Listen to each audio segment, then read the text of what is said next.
To broadcast the entire Earth, it takes 2 kilowatts, 2 hair dryers.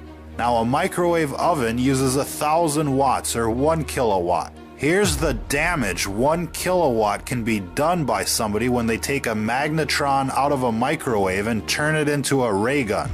This is just a small example of a low-tech weapon running on 1,000 watts. Then you have these things here, these huge towers of death.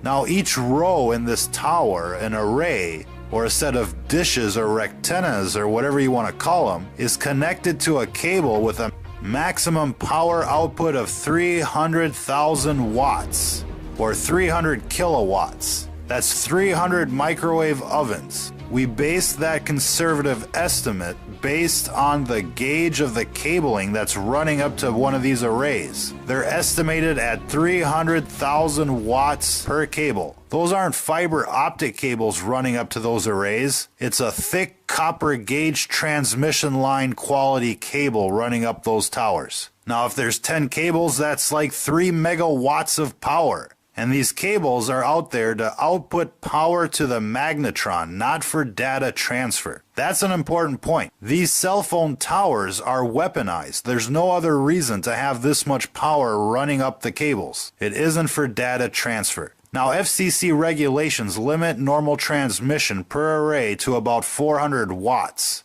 To put that into perspective, 1 watt from your phone can go 25 miles to the nearest tower. A 1,000 watt magnetron on a stick can blow shit up. And these towers have a 300 kilowatt power line running up to each rectenna. And who knows, there could be an amplifier at the top of these towers that steps up the power even more. The point is here, ladies and gentlemen, is that these companies like Lucent and Google could turn up the juice at any time and nuke a town. They could nuke the entire country without any warning, without anybody being able to protect themselves. They could cook them like a boiling frog in the middle of the night. This infrastructure is not only in place, it's built up with multiple levels of redundancy. Every big city has thousands of these death towers. And all that needs to happen is for an AI from Google or whoever to come in and nuke everybody at once and take over.